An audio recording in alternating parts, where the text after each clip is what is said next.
Irmãos e irmãs, que Deus, Espírito Santo, nos abençoe, nos guie quando nós queremos refletir na sua palavra, especialmente na Epístola e no Evangelho que nós ouvimos agora há pouco.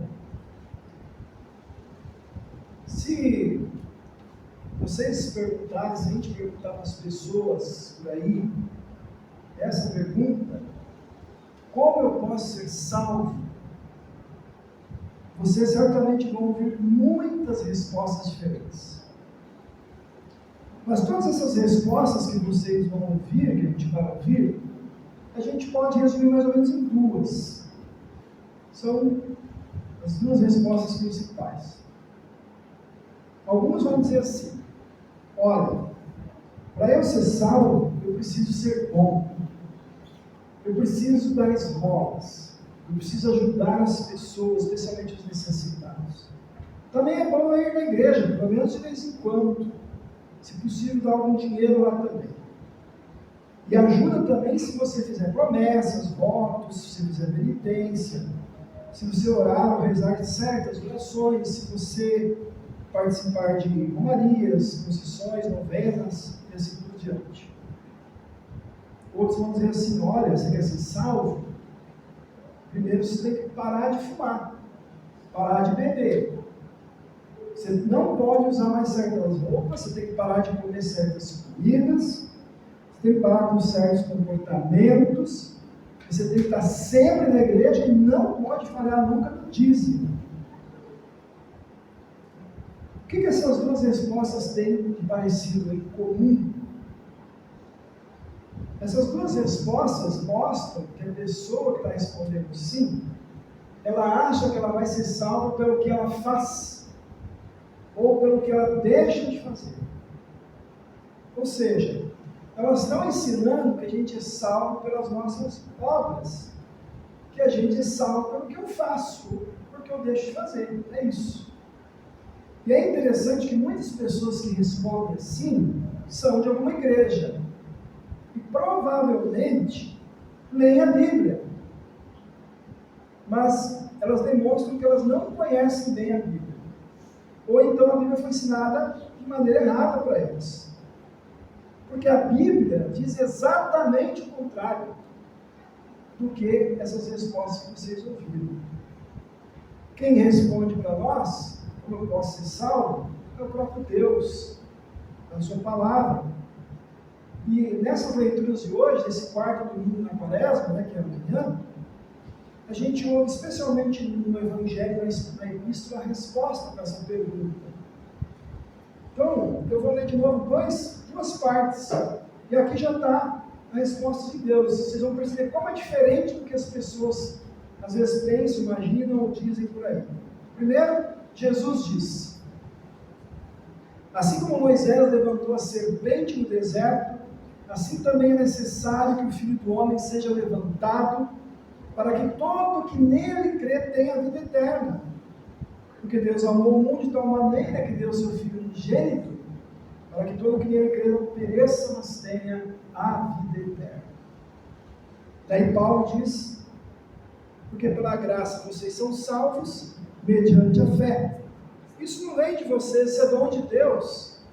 Não de obras para que ninguém se glorie, ou seja, para que ninguém se orgulhe.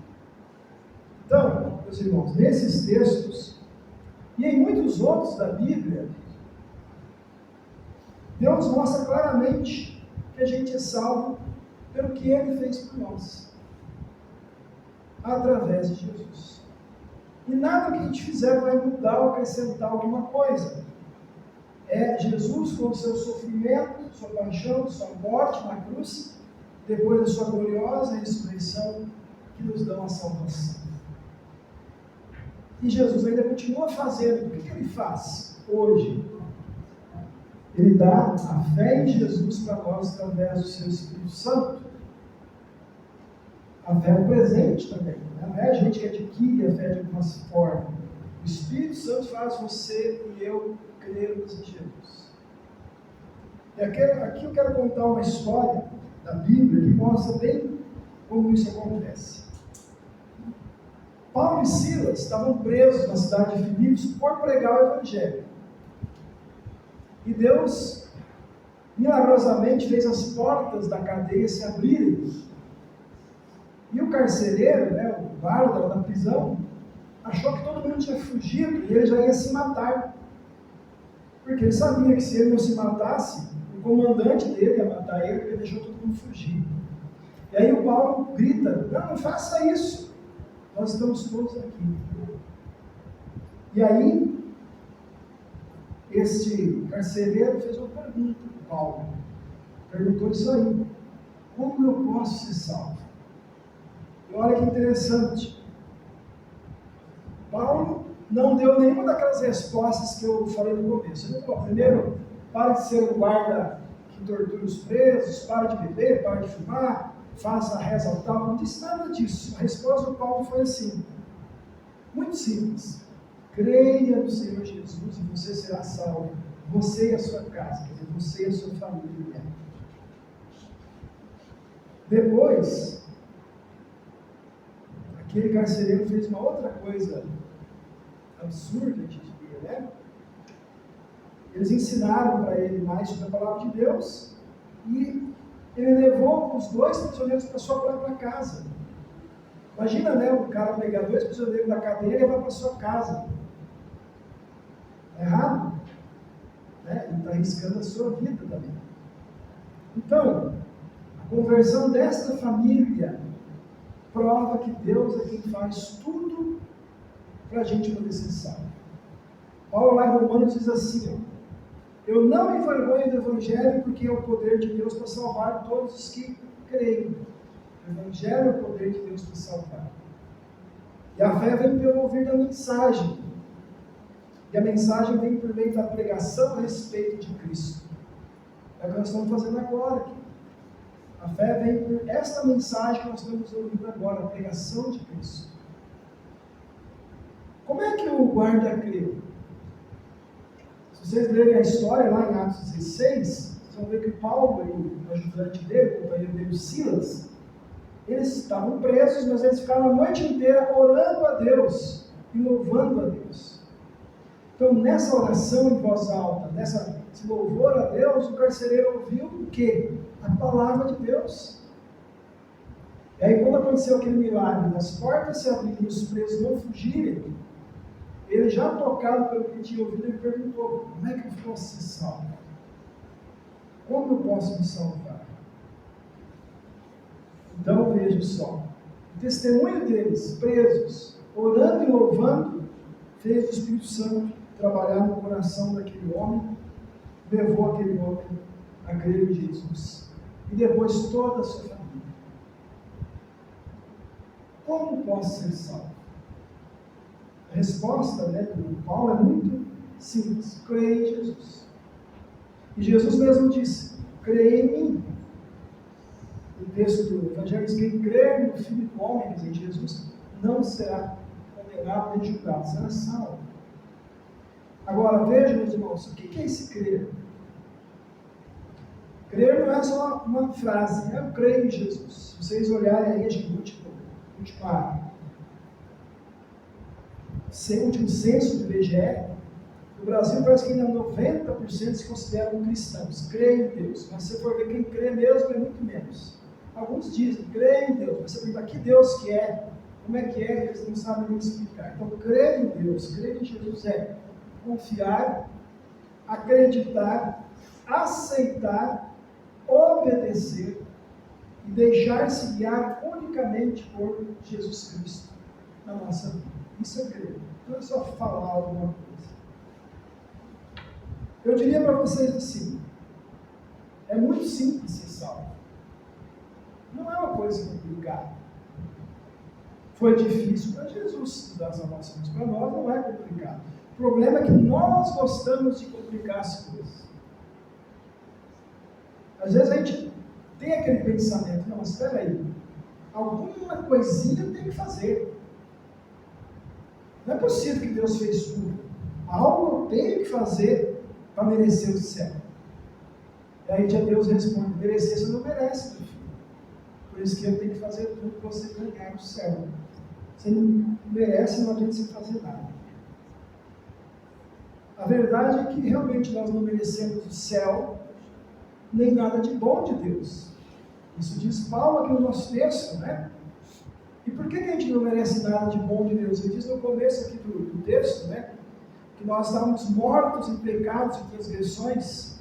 Depois ele diz, mas Deus, sendo rico em misericórdia, por causa do grande amor com que nos amou, e, olha aqui agora, estando nós mortos nas nossas transgressões, Ele nos deu vida juntamente com Cristo. Pela graça, vocês são salvos. Diz, vocês ainda eram inimigos, e Deus deu a salvação para vocês em Cristo, pela sua graça. Então, vocês já ouviram isso muitas vezes, mas a gente precisa sempre ser lembrado, né? Nós já nascemos espiritualmente mortos e inimigos de Deus. Ninguém nasce neutro, né? Não é nem em favor nem contra Deus. Você nasce inimigo de Deus.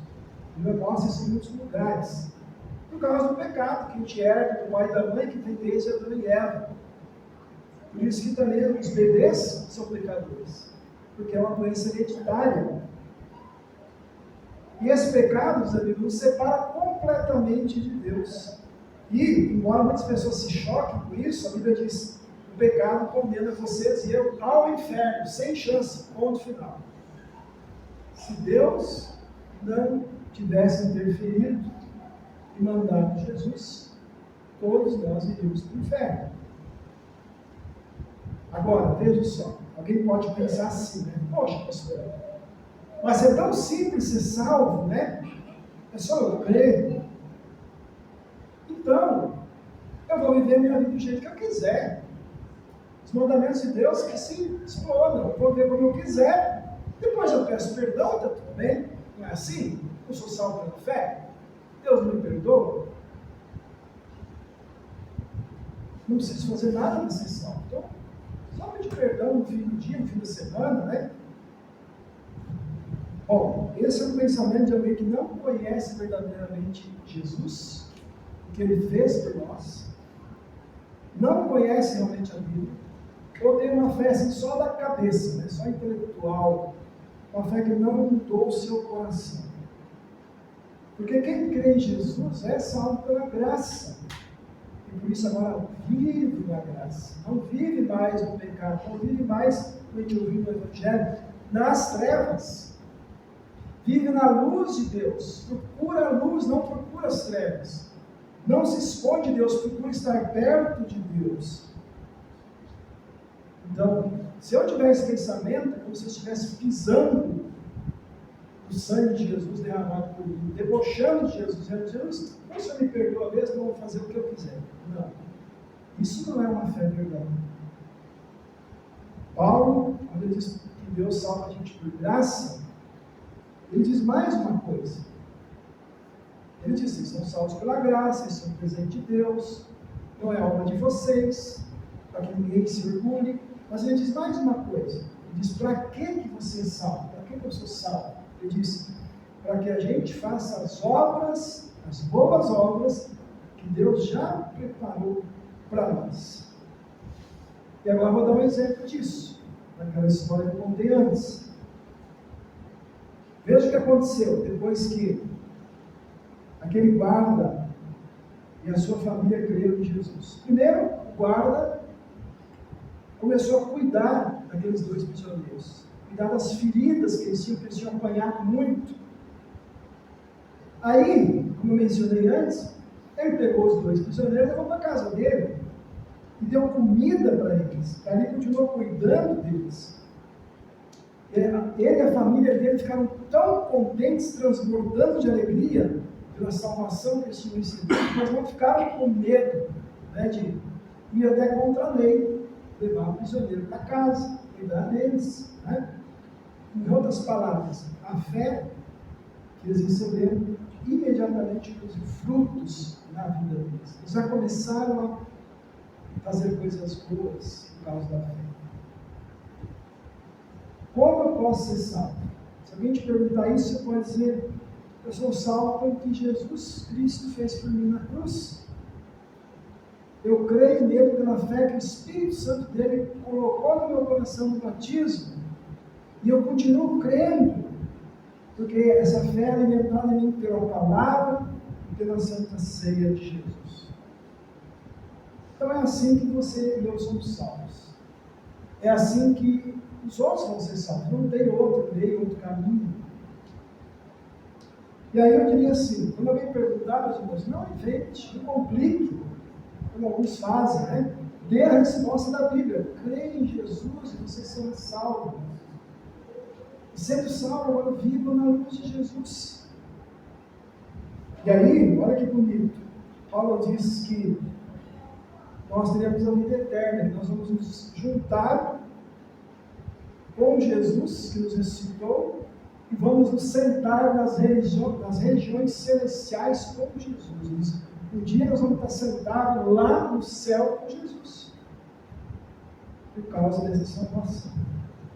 Então, meus irmãos, de novo, alguém perguntar para vocês, como você salva?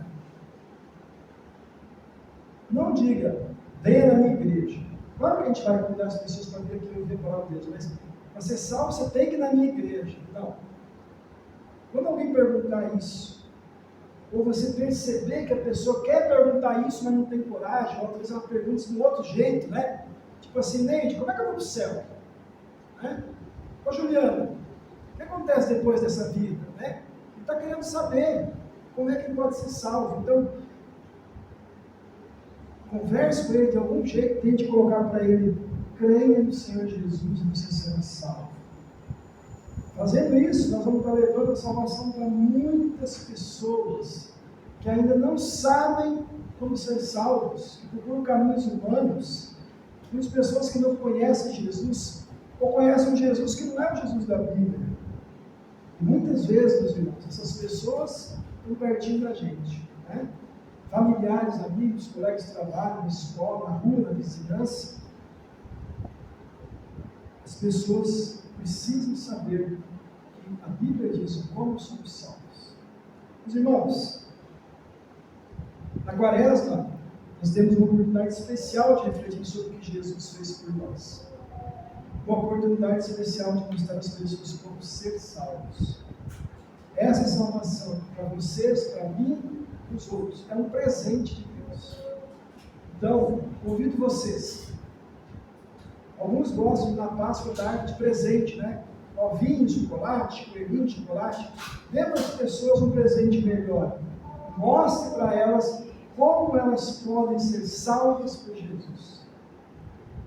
Eu tenho certeza que vocês já sabiam, mas que hoje vocês vão sair daqui sabendo melhor ainda responder essa pergunta. Jesus disse, quando aquela serpente foi levantada lá por Moisés, eu serei levantado, e quem crê em mim será salvo. Amém.